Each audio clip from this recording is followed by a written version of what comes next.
गावातच कॉल आहे मित्रांनो, माळी म्हणून आहे.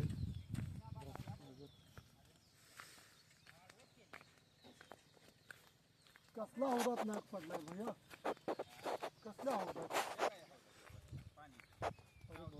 पाणी काढायला गेलो.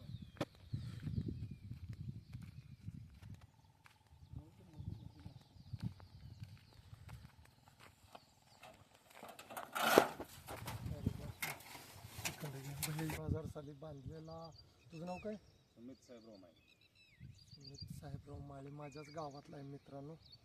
2000 साली, 2000 किती साली आहेत का 2000 बरोबर 2000 साली बरोबर हा सिमेंटचा हौद बांधलेला आहे. द्राक्ष बागा माझ्या गावात भरपूर आहेत आणि माळी समाजात तर आमच्या भरपूर आहेत आणि त्यांचा इथं तळ्याजवळच माळा आणि सकाळी औषधाला बारडी घेऊन आलेला मी दाखवण्याचा प्रयत्न केलेला आहे.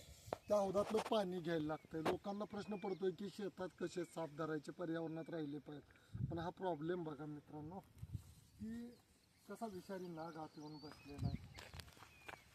एक वरती पत्रकार पाहिजे.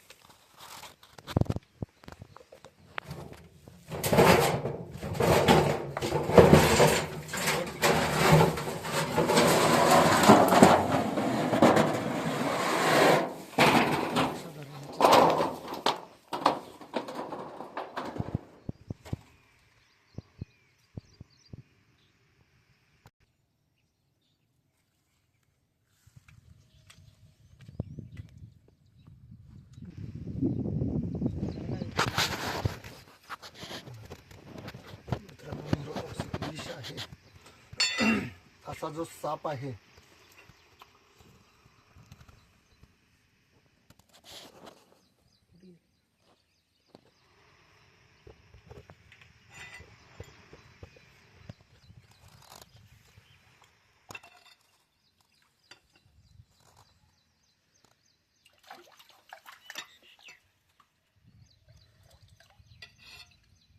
ॲग्रेसिव्ह झालेला आहे मित्रांनो.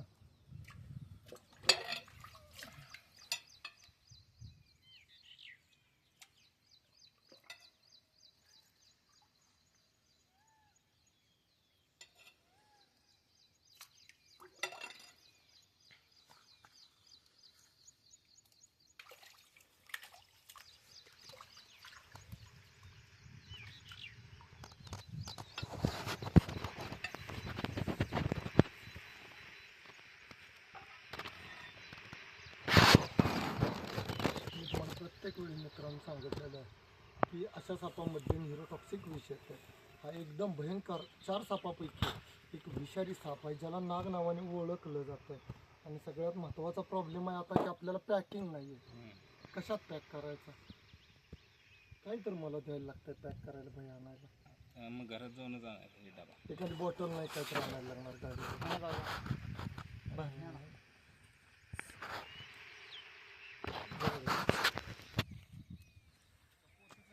चालेल पोतं पितं काय तर आबा पोहच्यानं जाईल चटकून ते.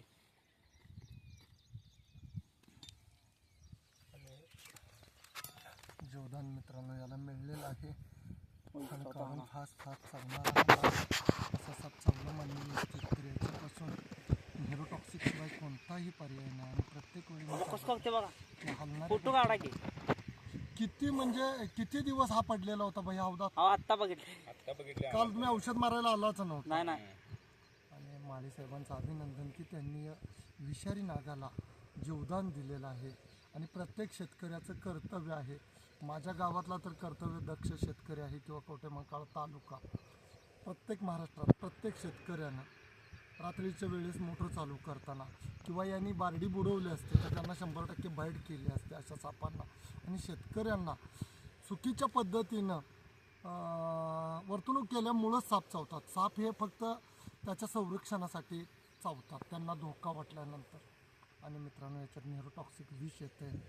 हा साप भारतातल्या 4 विषारी सापापैकी नाग, मण्यार, घोणस आणि फुरसे हे 4 विषारी साप आहेत. त्यापैकी एक आहे. शेतकऱ्यांना अनुभव पाहिजे. हे 4 साप शेतकऱ्यांना ओळखता आले तर मानवी वस्तीत आल्यानंतर शेतकऱ्यांना किंवा स्नेक बाईटचं प्रमाण कमी येईल. प्रबोधनासाठी अहोरात्र सर्पमित्र महाराष्ट्रातले अखंड कष्ट करतात. सांगितलेल्या वेळेत फोन येताच हातातलं काम टाकून शेतकऱ्यांना मदत करण्यासाठी सर्पमित्र या नात्याने येऊन अशा वन्यजीवांना जीवदान देतो. कोणीही अशा सापांना जरी मित्रांनो मारलं तर 1972च्या क्लॅमनुसार सापाला पकडणं, सापाशी खेळ खेळणं आणि सापाला बंदिस्त करणं हे भयानक असं वाईट आहे की फॉरेस्ट डिपार्टमेंट त्याला सोडणार नाही. कोणी अशा वन्यजीवांना मारू नका किंवा त्रास देऊ नका. आणि जरी असे मानवी व्यवस्थित आले, जवळ अनुभविक सर्पमित्र असेल तर ठीक आहे, नसेल तर फॉरेस्ट डिपार्टमेंटला फोन करून अशा वन्यजीवांना जीवदान द्या. माळी साहेबांचं मी शतशः धन्यवाद करतो. त्यांना दिसताक्षणी त्याला न इजा पोचवता जवळच्या सर्पमित्राला बोलवून त्यांनी प्राण वाचवलेले आहेत. जवळून बघायला आणि कसा आहे याचा जाणीवपूर्वक कधीही कोणता साप भैया चावत नाही. तुम्ही हात घातला असता बारडीन तर तुम्हाला बाहेर झाली. आणि जरी चावला तरी पण याच्यापासून धोका नाही. तिथंच घेतलं धामीन नाही चांगला आहे. तर काय पर्यायच नाही आहे आपल्याला. एकदा हिकंड ठेक्यात घातला आणि तिकंड आला बाहेर. गो काय खाली त्याला.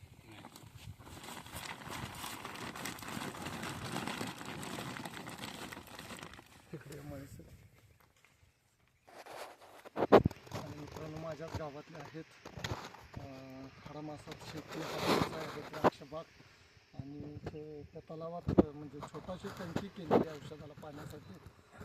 त्यांनी तिथं साप पाहताच मला बोलवलं.